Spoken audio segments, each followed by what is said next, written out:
આજ આણે મને કીધું કે હાલ આપણે કે વઘારેલા ભાત ખાવા દઈએ કાફેમાં કે થોડાક એક અલગ ભાત ખવડાવું તમે. મેં કીધું હાલો ભાઈ ભાત ખાય. ત્યાં આણે આ મગાવ્યું. હું અત્યારે હજી તો એ જ વિચારું છું કે આ કેનું પાંદડું કોનેનું છે યાર કે ભેગું નતું તો હું મગાવ્યું છે નહીં. એક સાઈડ શાક છે, એક સાઈડ આ કંઈક ટમેટાની સહિત કંઈક ચટણી નાખીને નાચો જ નાખી દીધા છે.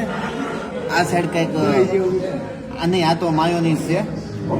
આ કંઈક મગના શાક જેવું છે. આ ફુલાવર જ કહેવાય ને, ફુલાવર છે ને, ટમેટી છે. તો હું આ કન્ફ્યુઝ છું. જેને ખબર હોય ને કેનું કોબીનું પાન છે કેનું પાન છે, કારણ કે મેં કોબી જોઈને માં નથી. તમને ખબર હોય તો પેલા મને એ કહ્યું એ છીએ. એટલે આપણે આજ ખાઈ જોયું વઘારેલા ભાત. આના આ મને ખબર પડતી કે કયા છે.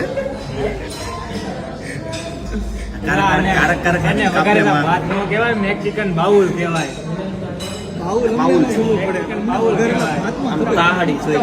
વઘારેલા ભાતનું કઈ લઈને આવ્યો હતો અહીંયા. મેક્સિકન બાઉલ કહેવાય આને. પણ ક્યારેક કાફીમાં આવું આપણે તાળી રોજ આવો મારી હારે એટલે ફજ્જા નથી.